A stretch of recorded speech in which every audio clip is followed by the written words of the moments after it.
Gracias. Con su venia, Presidenta. Buenos días, compañeros, compañeras legisladores. Esta mañana vengo a presentar una iniciativa para reformar la Ley General de Educación y la Ley General de Derechos Lingüísticos de los Pueblos Indígenas.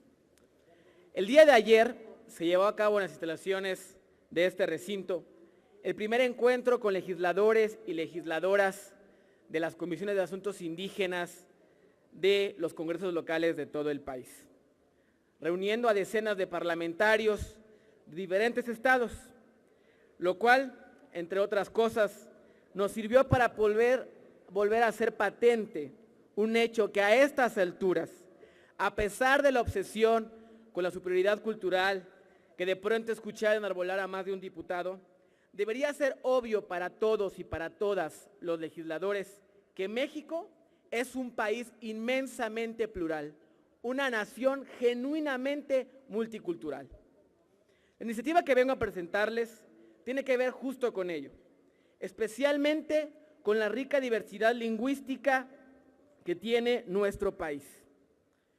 Sin embargo, lo atroz es que por siglos esta variedad de idiomas fue tratada por los gobiernos y poderes en turno como un problema que necesitaba de una solución.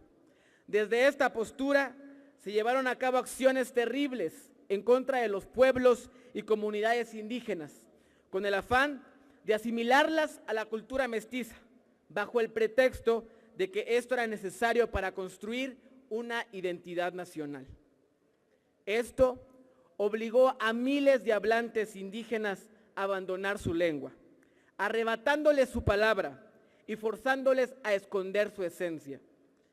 Desde las reducciones coloniales hasta la privatización de los ejidos, en la práctica, el Estado mexicano se ha negado a reconocer el valor de sus culturas y su importancia en la construcción histórica de nuestra patria. A final de cuentas, estas acciones han resultado en que de las 170 lenguas que existían a principios del siglo pasado, 108 hayan desaparecido y otras 20 estén en peligro de extinción. Más aún, se sabe que además de los 16 millones de indígenas que reportan los censos, existen varios millones de mexicanos y mexicanas que se adscriben como indígenas pero que ya no hablan su lengua materna. Esto por el temor a la discriminación y por el temor al rechazo de nuestra sociedad. Por fortuna, con el paso de los años y las aportaciones del arte, la ciencia y los movimientos sociales, hemos comprendido los graves errores que se han cometido y reconocido que nuestra mayor fortaleza como nación radica justamente en nuestra diversidad.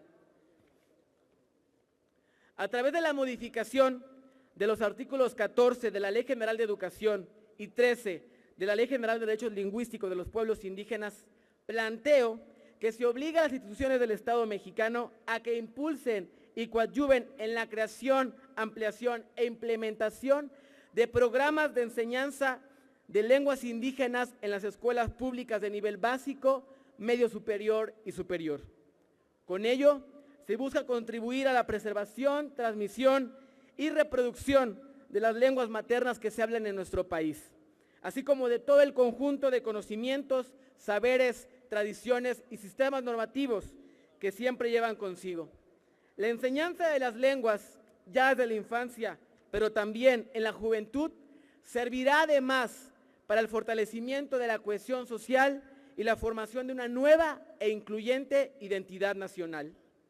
Compañeros y compañeras legisladores, son capaces de imaginar, o más bien son capaces de hacer posible un país en donde las primarias, secundarias, preparatorias y universidades se puede enseñar a hablar náhuatl, zapoteco, cental, maya u otomí. Un país en donde la discriminación lingüística sea asunto del pasado y en cambio se celebre el bilingüismo y el diálogo intercultural.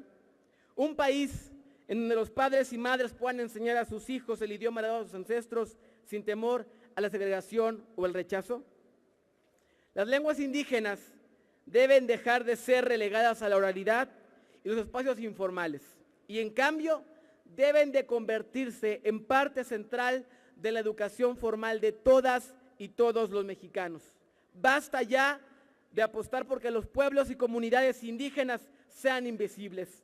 Sus problemas son también nuestros problemas, sus esperanzas son también las nuestras, su rezago es también el rezago de México.